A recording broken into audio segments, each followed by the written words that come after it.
What's up, everybody? Jude Allume back again with another episode of Knicks Digest. Fresh off the heels of a round two series opening loss, Knicks loss to the Miami Heat, 108-101. I'm gonna just jump right into it. There's a number of reasons as to what caused the Knicks to lose on this particular night, but maybe like 45 minutes since the game went final, and I just still can't get over how they didn't adjust in those last 5 minutes of the game. I'm referring to Jimmy Butler. Tweaks his ankle at the 5:05 mark. It's a 5-point game at this point, right? It's 97-92. Miami's up after Jimmy hits his 2 free throws, right? But clearly, Jimmy is hobbling just to get from one end of the court to the other. And I'm just sitting there waiting for the Knicks to say, let's take advantage. Let's run right at Jimmy and take him out the game. Did not happen. In fact, Jimmy stayed in the game, noticeably limping and struggling just to get back and forth on both ends of the court. And not once did the Knicks say, we're going to run the action right through him. Again, it's a 5-point game at this point, right? I don't know. Sometimes I see things in basketball games and I say, you know what? I've never played professional basketball. Maybe there's a reason this is happening that I'm just not privy to. So I'm saying, maybe there's like an unwritten rule in basketball where if a player on the other team is obviously hurt, you don't run plays right to him. Maybe the Knicks are saying, you know what? We want to win against your best players. So even though Jimmy is here and he's not fully 100%, we're not going to do anything. We're not going to run our offense and try to attack him. We're just going to try and attack everybody else. It is 5-on-4 basically. Jimmy Butler, great player. But come on, anybody on an injured ankle on the floor, take advantage of him. Obviously, I was being facetious because I've seen it with my own 2 eyes. You leave an injured player out there, the other team usually says, that guy right there, that's who we're coming for. And we're not going to be coy about it. We're not going to be secretive about it. We're going right at him. Not the Knicks. Down 5 points. Not the Knicks. Not one time. Jimmy Butler at 5:05 injures his ankle, stays in the game until there's 23 seconds left. In that amount of time, the Knicks only scored 5 points.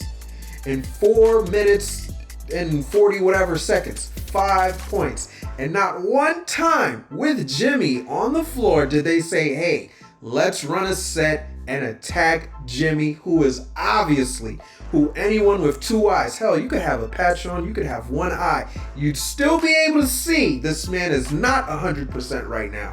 But the Knicks not once said, let's attack Jimmy. And that is mind-blowing to me, right? The one time that somebody had the ball where Jimmy is guarding him on defense, RJ Barrett has the ball, and one-on-one against Jimmy, he doesn't say, no, let me attack. Instead, the Knicks run a switch. They pick Jimmy off of RJ, and then RJ proceeds to attack whoever else comes off the switch, and still doesn't make the bucket. And I'm just sitting there like, what am I watching right now, right? Close game still, 5-point game, just for you to lose in the end by 7, and you had the perfect opportunity to get it done. 5-point game, attack Jimmy Butler. I'm sorry. I'm not going to sit here and pretend like I could have been some NBA level coach or never even an NBA level player. But I feel like that's pretty straightforward, clear cut across the board. This guy's injured. Let's attack him. And the Knicks didn't do that. And it's mind blowing. It's frustrating. I am very much annoyed watching it. Please don't let this smile fool you, because I can't make any sense of it. Like, what was I watching here? But you know what? I've said what I had to say about it. Leave it there. Moving on to the next, because that wasn't the only thing that caused the Knicks to lose. It was, if anything, that was the Knicks' chance to kind of like clean up all their mistakes for the game, because there were several of them, and they just chose not to take it. Tom Thibodeau, he makes great adjustments between games, right? But in-game adjustments, my goodness, I don't even know if that even counts as an in-game adjustment, because there's not much adjustment to it. There's not much thinking to it. This guy's clearly injured. Go attack him. It's, oh my goodness. Anyways, moving on. The next thing that just really frustrated me, first half, Knicks were 3 of 16 from 3, and they still went into halftime with the lead. And you can say they attacked the paint a lot, often, and it was working for them. And in the second half, it's almost like they kind of got away from it, right? Not kind of. They did get away from it. And they go on to shoot more threes. Not a lot more. They shot 18 of them, only made one more. So they're 4 of 18 from 3. My beef, why are you shooting that many threes in the second half when it's been shown clearly that nobody on your team on this particular day is shooting well from 3? And I'm talking, some of these guys had wide open looks, right? Clear cut, nobody's even closing out on them, and they're still just hitting. Clank, clank, clank, clank, clank. I don't know. Maybe they had some sort of like charity type event afterwards with as many bricks as they were throwing. Maybe they were building a house for some people that were in need or something like that. But why are you putting up more threes? I get it. Heat adjusted. It wasn't as easy getting those shots in the paint as it was in the first half. In the second half, it wasn't as easy, right? I get it. But still, you're shooting at a higher percentage than you're shooting 3. You're shooting yourself in the foot at this point from 3. RJ Barrett, I don't want to single him out because, again, it was the whole team. But again, tale of two halves, he came out hot in that first quarter, right? Shooting inside the three-point line, driving into the lane. He makes it look so effortless for him to get into the lane. So I'm expecting he's just going to keep that going. And yet, that wasn't the case. You know, he starts to shoot more threes. And now he's less effective in that second half. And it's just like, what was the talk at half? Like, hey, we're not doing this so well. Let's keep shooting them. And in fact, shoot more of them and hope that it changes. Let's go away from what's working and go with what is kind of causing the other team to stick around and stay in the game. Like, it's unbelievable. I can't believe it. Why would you shoot more threes when clearly it's not working? I'm just sitting here repeating myself, and it's not that, you know, I'm just very frustrated. But again, I don't understand. It's not meant for me to understand, but I know it shouldn't be. All right? I'm Tom Thibodeau. I'm saying, hey guys, let's go back to what's working. Let's stick to finding whoever's cutting into the lane, whoever's driving into the lane. Let's clear out, give them some space, and let's get those easy buckets in the paint. And yet we went away from it, and we choose to shoot more threes in the second half, 4 of 18. Disgusting, nasty, yuck. I don't want it. Please, let's not do that in the next game. I get it. It's an NBA now where a lot of people like to shoot threes. And yes, obviously 3 points is more than 2. But if it's not working, again, clear cut, no way around it. Stop doing it. Stick to what's working for you. Moving on, the turnovers. My goodness, so many turnovers.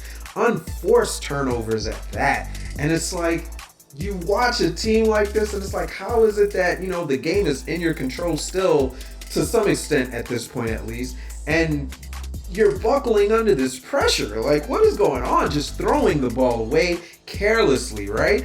You got a guy that's cutting, and it's an opportunity for fast break points, and you're literally just throwing the ball right to the other team's hands.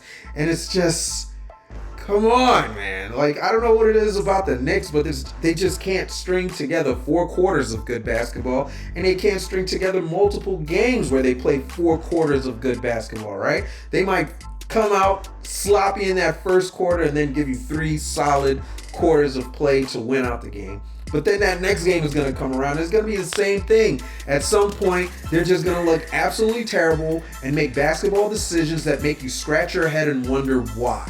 And that is exactly what happened, all right? A lot of people are going to come out and say this was a game of 2 halves. It really was a game of Knicks playing really well in that 1 quarter and getting everyone excited and thinking, hey, the Knicks are probably going to make it to the Eastern Conference Final.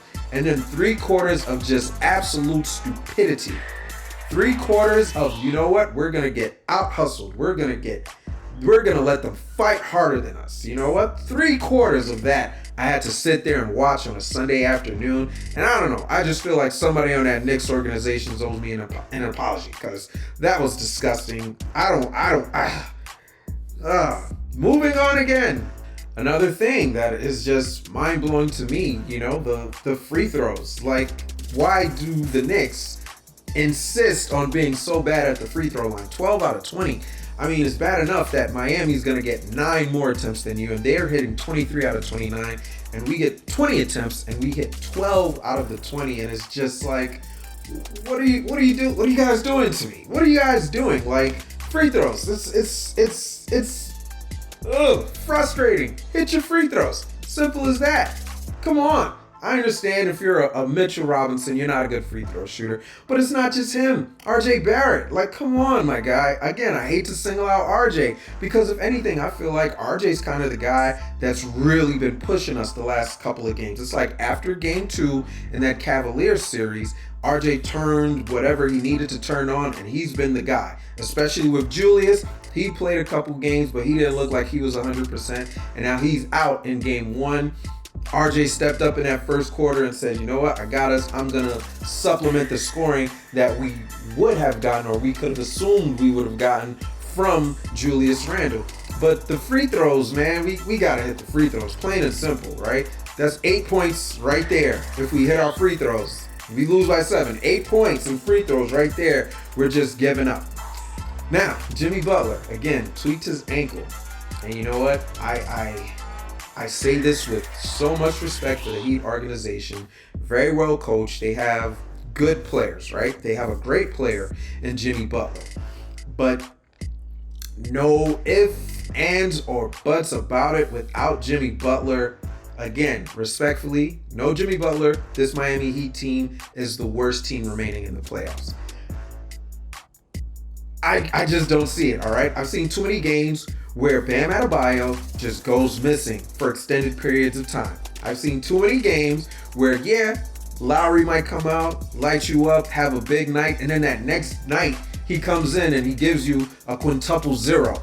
Like, this isn't stuff that I'm saying just to be outlandish. These are things that I've seen with my own 2 eyes watching the Miami Heat. You know, so if we are going to be facing a team where it's Vincent and Lowry and Bam and old man Kevin Love who has to beat us, I'm so very sorry. But the Heat should not stand an iota of a chance. Even if Jimmy Butler is able to play and the injury is not as serious as it looked, right? He's not hobbling back and forth like he did in the last 5 minutes of this game. A 50% or a 75% Jimmy Butler, I still feel like the Knicks should handily win the next 4 games, and it should be Knicks in 5, all right? I came into the last series saying, could be Cavs in 6, could be Knicks in 6. This was a much better team that the Knicks beat in 5 games. Again, much respect to this Heat team. But without Jimmy Butler, they're not the same. I don't know any team. I don't know anybody that's going to say, Bam Adebayo, he put fear in our hearts. Kyle Lowry puts fear in our hearts. Kevin Love puts fear in our hearts. Maybe Kevin Love of old, right? Maybe Kyle Lowry when he was with the Raptors. I don't think at any point did I watch Bam Adebayo and say, man, that's a guy that, teams are going to have to, really game plan and adjust for. They're just not those kind of guys. This is Jimmy's team. Cut off the head, the body's going to follow. Not saying it's a good thing, but Jimmy looks like he's got a serious little ankle injury on his hand. We need to take advantage. I'm sorry. Again, much respect to the Miami Heat. They're not a good team. They would not be a playoff team without Jimmy Butler, okay? Knicks, I don't know what it is you need to do, but you just need to know at the end of the day, these guys cannot beat you without Jimmy. If they beat you, it is a shame. We probably shouldn't be in the playoffs if that's the case. We should have never gotten past Cleveland if that's the case, okay? And then the next thing, we got Quentin Grimes back. Only played about 10 minutes. I guess Tibbs is still trying to figure out, is he going to just throw him back into that starting rotation? Maybe he's not 100%, just wants to kind of get him some action after he missed the last 2 games, whatever the case may be. Wasn't much of a factor in today's game. Do I expect it to stay that way? No. Obviously, as I said before, Tibbs, he's good with those game-to-game adjustments. I expect him to adjust again with Grimes. But more importantly, the guy that we really need who wasn't able to play today, Julius Randle. Again, still trying to come back from an ankle injury of his own. And we saw he was not the same player when he played those few games in that Cleveland series. Do I want him to come back if he's less than 100%? I'm not certain, right? Because on the one hand, we saw what he did in Cleveland, where it was like he might as well have not played, right? He wasn't 100%, and he looked the part. Like he wasn't scoring very well. He wasn't scoring to the extent that we've come to expect from him. Right? So I'm talking, yeah, he might give us the 20 points still, but he's shooting 20 to 30% for that entire series. We don't need that.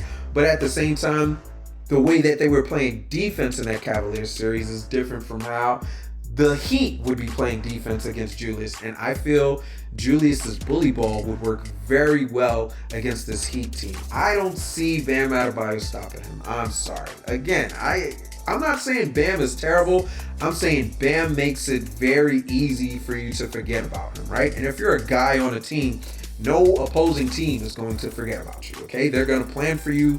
They're going to make sure that they limit to their best abilities, at the very least, what it is that you do in that game to help your team win.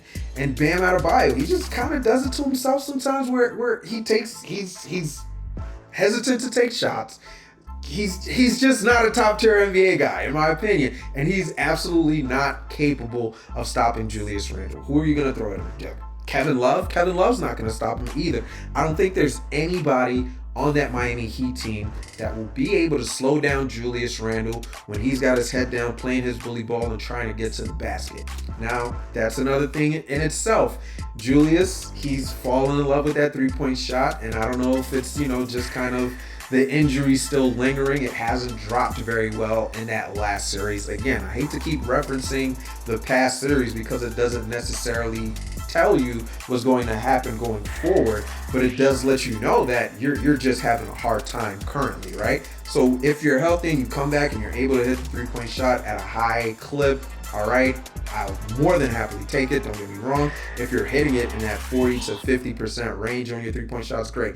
That hasn't been Julius. And yet, instead of saying, you know what, let me do what I do and get to the basket, he's kind of been like, I'm going to shoot my way out of it. And he hasn't shot his way out of it just yet. Nonetheless, if Julius comes back and he plays his bully ball and he goes to the basket, much like RJ has been doing, this is good for the Knicks. Nobody is stopping Julius Randle. I promise you that. If Bam Adebayo is able to stop Julius Randle when he's putting his head down and going to the basket, I don't know what I'm going to do. But whatever, you guys could tell me, whatever outlandish thing it is, if Bam Adebayo is able to stop Randle when he's playing bully ball, whatever the most outlandish thing that I see written, I will absolutely do it because I have zero faith in it happening. So we need Julius. We need, I don't want to say it, but, we need Jimmy Butler at less than his 100%. Honestly, even with Jimmy Butler, I had this as a series that the Knicks would win. I was thinking Knicks in 5, at worst Knicks in 6, because again, Jimmy Butler, he was putting on a superhuman effort in that first round series against the Bucks. They got some help too because Giannis was hurt for a couple games. They won one of those games. And then I don't know if Giannis was still hurt. Whatever that case may be, we're not going to dive into what happened in the Bucks versus Heat series, but they came out of it thanks in major part to Jimmy Butler. I don't think we're letting Jimmy Butler run crazy and put up those crazy scoring nights like he did against the Bucks. Obviously, we just saw what he did, so we've got it number one on our priority list. Stop Jimmy Butler. Again, take off the head, the body will follow. But we won't see until Game 2 on Tuesday back at MSG. Thank you guys for watching. Please like, comment, subscribe, all that good stuff. I'll try and be less aggravated about things. But again, thanks for watching. See you guys next time.